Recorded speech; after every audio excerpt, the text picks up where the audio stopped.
welcome to my channel, Ma'am Shilin, Angelo's Vlog. Today's video, magkukwentuhan na naman tayo habang tayo ay nagpe-prepare ng ating ulam for dinner. Ulam natin dinner guys, upo, malunggay, tapos sardines. Yan, maglalagay tayo ng sardines. Magluluto tayo ng sardines. Yan ang ating ulam ngayon. Gulay. Kwento ko sa inyo guys. Ako nag-try lang akong magpagamot ba. Nagpa-check up ako dun sa pain center ba. Para yung sa yung rehabilitation sa mga therapies, ganun. Therapy and rehabilitation na nangyayari dito sa likod ko ba, parang meron siyang muscle spasm. Muscle spasm, may umbok dito ng muscle na sa likod ko, sa upper, hindi upper, dito sa baba ng malapit sa, basta ito yan yung laging sumasakit, laging sabi daw rayuma, ganun. Pero 2 years na siyang laging ganun sumasakit guys. Sobrang sakit siya pagka napagod ako, yung marami akong ginagawa, ganun, napagod ako, kaya pinagpapawisan ako sa likod, sumasakit din siya guys.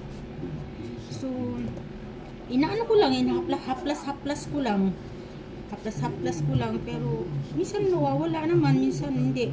Pina-check up ko to sa Bohol, nung nasa Bohol pa ako noong 2023.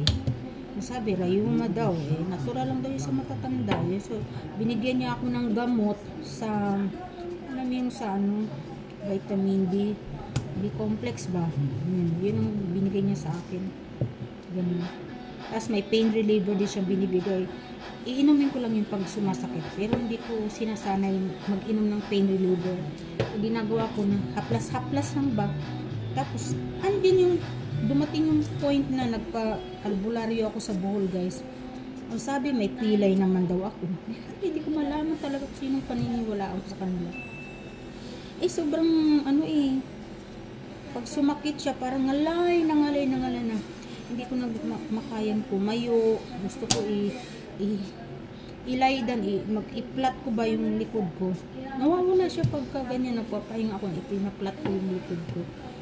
Tapos ngayon, nakita ko lang naman dito sa Facebook ba, yung pain center na yan. Nagpa-check up ako sa kanila.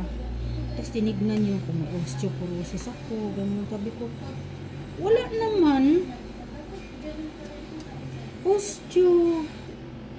Osteoarthritis, ganun, osteoarthritis yung huli kong pinagawang x-ray, osteoarthritis, yun ang nakita. Ngayon, sinabi ko yun sa doktor, pinakita ko yung x-ray ko na yun, sabi rayuma nga daw, wala daw yan, gamot lang daw yan, ganun. So, ang ginawa ko para lang talaga ma-relax, nag-try ako dito sa pain center ba, machine ang medyo pricey siya, ganun. Pero nag-try lang ako kung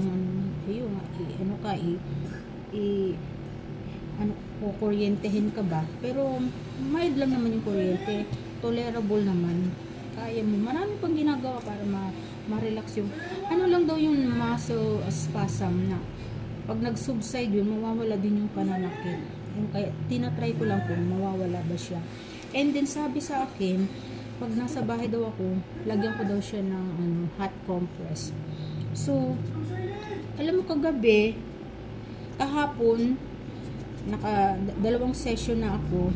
Lang naman, guys, magdali lang yung 45 minutes, ganun lang, may gel na tapos in ultrasound, ibang klaseng ultrasound, maraming ginawa, tapos parang mayroong kuryente nga ba, parang sinisipsip niya yung lamig doon sa mismong affected area na parang may nakaumbok na, parang hindi siya bukol, yung parang siyang laman, muscle spasm na. Yung opposite niya is malambot, walang parang nakaumbok. Pero ito, sabi nung PT na ano, habang ginaganyan daw niya ng machine, para daw nagsusubside. Tapos nilagyan din nila ng parang mainit, parang meron sila parang mainit daw ito, kaya inano sa akin, advice sa akin, maglagyan ko daw ng hot compress.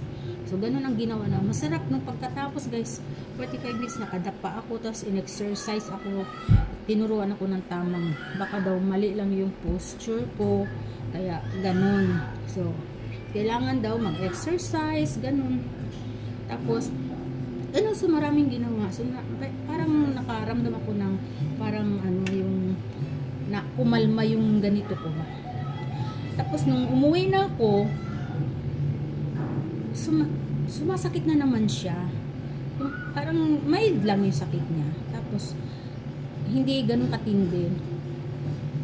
Tapos pag sumakit naman siya guys, kaya namang tiisin. Hindi naman yung sobrang sakit na hindi ka na makatayo. Kaya parang ngalay na di mo maintindihan.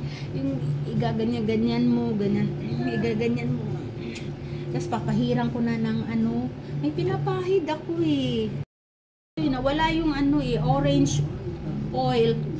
Orange oil, ang bango niya orange, amoy orange siya. Ganito. Wala yung pangalan, yung label niya nawala na, natanggal. Sa Bohol ito eh. No, expiration pala nito next year pa. So, ito na lang. May nakita akong nabibili dito, ganito. So, ito lang yung pag sumasakit, ito yung nilalagay ko. Nahaplasan ko. Parang ano din naman nawawala. Pero mas masarap yung kagabing ginawa ko. Nag-hot compress ako. Mainit talaga guys din. Diniin ko, nakaganyan ako, nakaupo ako, nakasandal. Diniin ko dun sa sofa para mag-ano siya dito. Nakaramdam ako ng parang relief. Parang na-relax yung ano ko. Tapos nawala yung pain. Tapos nakatulog ako guys ng mahimbing. Sarap ng tulog ko. Siguro dahil actually hindi naman siya minamassage. Ibang klase yung massage sa likod ng through machine. Pricing nga lang. Baka hindi rin ako tumagal dun sa 8 session. Pwede man daw hindi mo tapusin yung 8 session. Kaya lugi daw ako. Okay lang. Basta pag naramdaman ko na mas nakakatulong yung hot compress and then mag-subside yung likod ko, yung dito yung muscle spasm, mag-subside siya, yung lumiit siya, okay na yun, at mawala yung pain. Okay na, hindi ko na itutuloy yung 8 session. Hanggang ilan? Bago matapos ang 8 session, mayroon ng improvement dito sa likod ko. Tinignan naman ako, pinatayo ako, tinignan yung aking spinal column kung may bukol ba, wala naman daw. Tapos mayroon pa silang nakaya ko namang gawin. So wala naman daw silang nakitang kakaiba. So yun lang. Just sa linggo, ika-third ko na session sa linggo. Yun. Ang sarap kaya dun guys. Tapos siguro hanggang pangatlo, hanggang tatlo lang siguro ako. Medyo mahal guys. Mahirap. Buti ko marami kang pera lagi. Nilaanan ko lang talaga, binadgetan ko lang talaga dahil dun. Kung puro ganun lang naman ang ginagawa guys, parang kuryente, tapos parang hinihigop. Parang hinihigop talaga siya. Minamagnet niya yung lamig.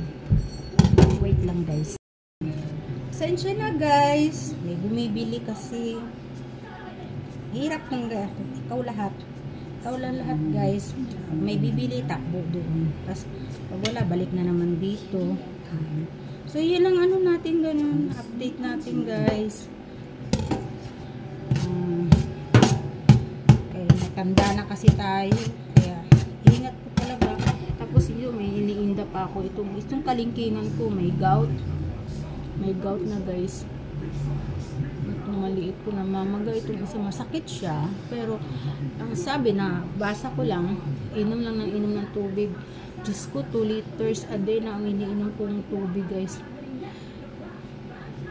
Sana wag naman madama yung iba kung so, yung gout ba, sobrang cholesterol, o Sa ibang, gitna ng kaya, malawak na kopra, kaya lagi tayong may mga batang naggugulay-gulay ngayon. mabigat ang pasan. Pero isa sa kanila, Ito lang yung kalingkingan may ng dagdag na mamaga. iksi Kita nyo, at yan o, pagpupusigi. ayaw dumiretso. Makita nyo yung umbok. Pero meron ako, lagi ko naman siyang ginagamot. May mga nababat na ano ko sa FB na mga, may mga pinapahid, order ka lang sa kanila. Ay, yung turmeric, yun lang, yung ano, walang iniinom, ano, igaganyan lang. Pinagtsatsagaan ko na itong ano, pang gout talaga ito. So, ito na namang gout ointment, ito yung ginagamit ko. Nung bumili ako nung ano, buti naman guys, yung kalingkingan ko lang, ayoko nang dumami pa. Hindi katulad doon sa kapatid ko, lahat ng daliri niya guys, may gout na maga lahat yung mga dito oh. Yan, kaya kawawa, masakit, hindi siya makahawak masyado, kaya pinagtsatsagaan ko talaga. Panay ang gamit ko, sus ko, ganito na tayo talagang matiguang.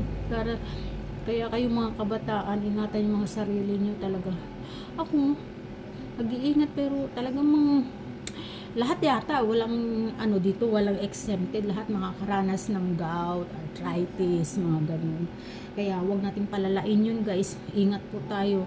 Kung may mararamdaman, magpagamot na agad. Kung ano yung mga naririnig ninyo, ganyan, why not? Gamitan nyo na para maiwasan natin yung, minsan kasi pag lumala yan, pwedeng maputulang ka ng parts ng ano, kasi ano yan pwede sa paa, mamamaga, hindi ka na makalakad, sa kamay, maging ano siya, parang luya na, nagkabukol-bukol, gano'n. Pwedeng ano, pwede tayong ma-opera, gano'n. Kaya ingat tayo habang ano. Bakit naman yung, alam niyo yung nanay ko, nakaramdam siya ng gano'n yung pananakit, pero ano naman, hanggang sa tumanda siya, hindi naman siya yung nagkabukol-bukol. Kasi si mami, mahilig kasi siyang magkakain ng mga gulay, prutas, ganyan. Kaya ako, ano ko sa anak ko, magkakain. Kaya tayo ngayon, kailan tayo tumanda, saka tayo naghahabol sa mga gulay-gulay. Pero hindi naman, more on gulay. Mahilig naman ako sa gulay noon pa. Pero syempre, tumitikim din tayo ng karne. Pero walang araw na wala tayong gulay guys. Kahit na lettuce o kaya cucumber, yun lang ang kainin mo everyday. Basta may gulay talaga. Minsan kamatis, kinakain ko kamatis. Yung mismong kamatis lang, tapos alagyan ko lang ng konting asin, basta ganun. Tapos mayroon, everyday may prutas talaga kami guys, everyday. Pero bakit namang nagkaroon pa ako dito sakit? Hindi na nga siya maidiretso guys. O may nakita niyo yung bukol, yan o, namumula nga siya Sana wag naman siyang kumala yung kalingkingan ko. Yung iba kong mga daliri diretso, kita niyo diretso naman yung iba kong daliri. Tangi yung small ko finger, yan o, hindi siya diretso. Tino yung maliit kong dito, diretso. Ito, yan kasi ang may sakit guys. Yan. Talagang mahirap na, ingat tayo guys ha. Pag dumating na tayo sa mga ganitong edad. So yun lang masishare ko sa inyo guys, ingat po tayo. God bless.